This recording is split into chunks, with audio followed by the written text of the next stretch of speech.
चलो बच्चों, जैसे कि मैंने अपने पहले वाले वीडियो में बता रखा है रोल्स थ्योरम को, डेफिनेशन, स्टेटमेंट, सारी चीज बता रखा किस तरीके से उसमें डिस्कस किया था।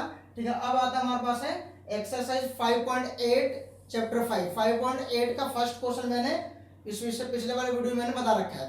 ठीक है बच्चों, अब आता है सेकंड क्वेश्चन। सेकंड क्वेश्चन में हमारे पास दे रखा है कि एफ एक्स बॉक्स एक्स और 5 और 9 इंटरवल दे रखा है। अब इसमें हमें चेक करके बताना है कि ये वो रोल्स थ्योरम को वेरीफाई करता है या नहीं करता है। और एक बच्चों ध्यान रखना कि जब कभी भी बॉक्स का फंक्शन होता है हमारे पास है, तो बॉक्स फंक्शन कभी भी वो कंटिन्यूअस नहीं होता किसी भी पॉइंट के लिए। कोई भी इंटीग्रल पॉइंट दिया होगा, किसी भी इंटीग्रल पॉइंट पे बॉक्स फंक्शन कभी भी कंटिन्यूअस नहीं होगा। अगर बॉक्स फंक्शन वो कंटिन्यूअस नहीं होता है तो वो फंक्शन डिफरेंशिएबल भी नहीं हो पाएगा हमारे पास। ठीक है, अब देखो कैसे अगर हमें चेक करना है तो 5.1 क्वेश्चन नंबर 19 वहां पे मैंने बता रखा बॉक्स फंक्शन को किस तरीके से कंटिन्यूअस डिसकंटिन्यूअस प्रूफ करना। तो वहां मैंने बता रखा है, एक बार और मैं यहाँ बताने जा रहा हूँ। ठीक है, तो हमें सबसे पहले देखो ध्यान से बच्चों, फंक्शन दे रखा हमारे पास एफ एक्स बॉक्स एक्स, और एफ एक्स यहाँ पे क्या ग्रेटेस्ट इंटीजर्स की हम बात करते हैं, और इंटरवल दे रखा है 5 से 9 के बीच में।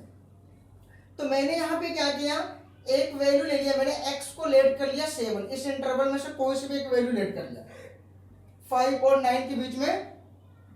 मैंने x का एक ऐसी वैल्यू लेट कर लिया 7 यहाँ पे। इसी 7 पॉइंट पे यानी कि x की वैल्यू 7 पे ही हमें चेक करना है कि जो बॉक्स का फंक्शन है कंटिन्यूअस है या नहीं है। फिर चेक करेंगे हमारे पास क्या डिफरेंशिएशन है या नहीं, वेरिएबल है या नहीं है। फिर चेक करेंगे हमारे पास एफ ए और एफ बी इक्वल है, तीनों कंडीशन चेक करते हैं। अब सबसे पहले हम चेक करते हैं कंटिन्यूटी के लिए। check the continuity of the given function at x is equal to 7 पे बॉक्स फंक्शन दे रखा है हमारे पास, देखो ये। अब मैंने यहां से क्या किया, बॉक्स फंक्शन को लेफ्ट हैंड लिमिट के लिए और राइट हैंड लिमिट के लिए मैं प्रूफ करेंगे यहां से। तो मैंने यहां ले लिया लेफ्ट हैंड लिमिट के लिए। तो लेफ्ट हैंड लिमिट में मैंने क्या लिया, x यानी कि नेगेटिव, एक बार नेगेटिव के लिए चेक करेंगे और एक बार पॉजिटिव के लिए। तो x tends to 7 negative F X, तो limit x tends to 7 negative, ये बॉक्स x आ गया। अब मैंने क्या किया, अब हम पुट करते थे, ये कंडीशन यहां से पुट करते थे, put x is equal to a plus में h a माइनस h वाला, तो वो कंडीशन यहाँ पर हटा दिया, डायरेक्ट किया है। अब यहाँ क्या करेंगे, पुट करते समय हमेशा 0 आता था h की वैल्यू, लिमिट h टेंड्स टू 0 और 7 माइनस h, और 7 में से समथिंग कुछ वैल्यू हम घटाते हैं, हमें घटाने के बाद जो वैल्यू आएगा हमें क्या लेना है इंटीजर्स में। तो 7 में से कुछ भी घटाओगे तो 7 से कम जो इंटीजर्स वैल्यू आएगी क्या आएगी, 6 होगी। मान लो 7 में से 1 0.1 0.2 0.5 कुछ भी घटा दो, जब घटाओगे 7 में से तो क्या 6 पॉइंट समथिंग आएगा। तो 6 पॉइंट समथिंग हमारे पास क्या होता है, वो इंटीजर्स में नहीं आता, डेसिमल वैल्यू कभी भी इंटीजर्स नहीं आती है। तो उसको इंटीजर्स में लेना तो 7 में से समथिंग कुछ घटाया तो मैंने ले लिया 6, वो इंटीजर्स क्या है 6 ले लिया, ग्रेटेस्ट इंटीजर 6। अब देखो यहाँ पे 6 आ गया तो वैल्यू क्या आ गया 6 h, तो इसमें पुट करने के लिए इसका आ गया 6। ठीक है, अब आगे राइट हैंड लिमिट के लिए 7 पॉजिटिव के लिए चेक किया, यहाँ तक सेम। अब 7 प्लस में h रख दिया। ठीक है, अब 7 में समथिंग कुछ ऐड करते हैं 0.1, तो लगभग वो 7.1 क्या हो सकता है इंटीजर्स में, उससे ज्यादा तो 8 ले लिया, 8 भी ले सकते हो, बट मैंने क्या कर दिया 7 ही ले लिया, उससे कम लगभग ले लिया तो 7 ही मान लिया मैंने यहाँ पे। ठीक है, अब इसमें वैल्यू पुट करोगे तो क्या आ जाएगा 7 ही आ जाएगा। अगर आप 8 लोगे तो भी कोई फर्क नहीं पड़ता, 6 और 8 तो भी बराबर नहीं आएंगे। ठीक है, तो ये लेफ्ट हैंड लिमिट और राइट हैंड लिमिट ये तो बराबर नहीं हुआ। यहाँ से तो चेक कर दिया हमने कि कंटिन्यूटी, यहाँ से F x is not continuous function, यहाँ कर दिया हमारे पास क्या है f x is not continuous at x 7 पे और x बिलोंग्स यानी कि 5 से 9 पे इंटरवल के लिए हमारे पास ये तो नहीं है। ठीक है, अब आ जाए हमारे पास सेकंड कंडीशन, हमारे पास डिफरेंशिएबिलिटी को, तो मैंने ये कर दिया एफ ए और एफ बी वाला। अब f5 रखो बॉक्स में तो बॉक्स में वैल्यू क्या आ जाएगा 5 आ गया, 9 रखोगे तो क्या आ जाएगा 9 आ गया। ठीक है, बॉक्स से वैल्यू जो निकालते तो हो जाता है, यहाँ भी दोनों बराबर नहीं आया। ठीक है, ये कंडीशन में सेटिस्फाई नहीं हो रहा है। ठीक है, अब आ जाओ थर्ड कंडीशन, जैसे कि check differentiable x belongs to, ये दे रखा हमारे पास है, इसके लिए चेक करना है। तो वही चीज है फॉर राइट हैंड डेरिवेटिव्स लिखेंगे यहाँ पे लेफ्ट हैंड लिमिट, यहाँ पे left hand derivative, right hand derivatives के लिए। ठीक है बच्चों, तो डेरिवेटिव्स के लिए फॉर्मूला होता है 11th क्लास में अपने पढ़ रखा है लिमिट एंड डेरिवेटिव्स के लिए। Limit h tends to 0 positive के लिए ले लेता हूँ a प्लस में h माइनस f अपॉन में h, अब ए की वैल्यू हमारे पास 7 है, 7 में एच को ऐड किया, यहाँ पे एफ ए क्या 7 ही है, बॉक्स के अकॉर्डिंग फंक्शन रखा यहाँ पर रखोगे तो ठीक है। अब देखो limit h tends to 0, 7 plus h अगर उसमें कुछ ऐड करते हैं लगभग समथिंग तो 7 मान सकता है, 8 भी मान सकता है, मर्जी। तो हमने ले लिया कि 7 ही ले लिया, ठीक है। जब ये 7 ले लिया तो ये क्या बन गया, 7 में से 7 कटा है 0 और इसके वैल्यू समथिंग क्या है 0 है, तो 0 को डिवाइड करो 0 आ जाएगा हमारे पास, ठीक है। अब आ जाओ राइट हैंड डेरिवेटिव्स के लिए सेम a माइनस वाला, तो a माइनस की कंडीशन क्या है हमारे पास सेम ही बन गया, h 0 नेगेटिव के लिए फॉर्मूला अप्लाई कर दिया है, माइनस के लिए fa के लिए, ठीक है। अब 7 माइनस h यानी कि इसमें से कुछ समथिंग घटा दिया तो 6 ले लिया इंटीजर्स, ठीक है, और ये 7 आ गया, इसमें से लेस किया तो -1 अपॉन में h की वैल्यू क्या रख दी 0, तो -1 अपॉन में 0 इन्फिनिटी यानी कि डिवाइड नहीं होगा, नॉट डिफाइंड। अब यहाँ 0 आ रहा है इन्फिनिटी, ये भी हमारे पास है, दोनों इक्वल नहीं आ रहा, left hand derivative right hand equal नहीं आ रहा, तो यहाँ से भी क्या जाएगा तीनों कंडीशन देखो, इसलिए लिखा thus all the three conditions of Rolle's theorem is not satisfied then Rolle's theorem is not applicable. यहाँ से रोल्स थ्योरम हमारे पास क्या एप्लीकेबल नहीं हो सकता। क्लियर, उम्मीद करता हूँ समझ में आ गया होगा, ठीक है बच्चों। नेक्स्ट क्वेश्चन भी करते हैं।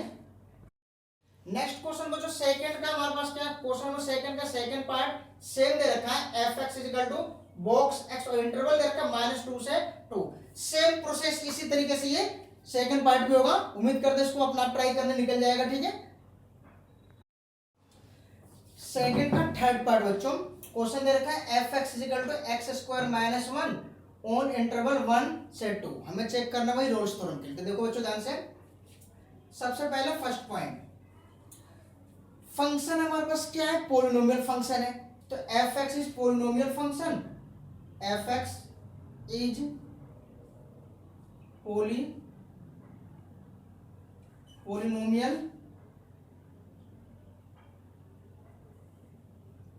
Polynomial function, then fx is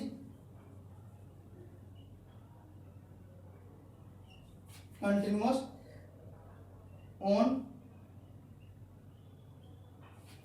1 से 2, क्लोज इंटरवल 1 से 2, यानी कि इस पे हमारे पास क्या ये कंटिन्यूअस फंक्शन है। सेकंड पॉइंट क्या होता था बच्चों हमारे पास है डिफरेंशिएबिलिटी, इसका एफ डैश निकालो, f dash x equal to में 2x, यहां होगा बच्चों f x is differentiable on 1 2 पे, ठीक है। अब तीसरी कंडीशन बच्चों यहां पे क्या होता था हमारे पास,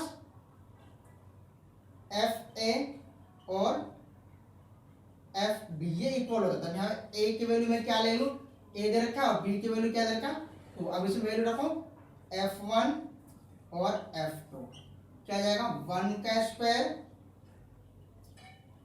2 के स्क्वायर 1 माइनस 1 4 माइनस 1 0 3। बट अब देखो यहाँ पे ये कंडीशन सेटिस्फाई नहीं कर रहा है, फर्स्ट और सेकंड तो सेटिस्फाई है, बट हमारे पास क्या है ये थर्ड वाला कंडीशन सेटिस्फाई नहीं है। अगर ये तीनों कंडीशन में से एक भी कंडीशन सेटिस्फाई नहीं होता है तो रोल्स थ्योरम क्या होगा यहाँ पे नॉट एप्लीकेबल। यहाँ लिखोगे हमारे पास बच्चों, इसलिए 10 all the 3 condition are Rolle's theorem is not satisfied then Rolle's theorem is not applicable। ठीक है बच्चों, क्योंकि देखो पहला दूसरा सेटिस्फाई हो रहा है बट तीनों कंडीशन सेटिस्फाई कहने का मतलब है थर्ड कंडीशन, ये लिखना 10 थर्ड कंडीशन लिखना ना, थर्ड इसको मिटा देता हूं बच्चों, यहाँ पे लिखना hence third conditions are Rolle's theorem is not satisfy. तीसरा कंडीशन सेटिस्फाई नहीं हो रहा है इसलिए हमारे पास क्या है Rolle's theorem is not applicable. Clear, उम्मीद करता हूँ समझ में आ गया बच्चों।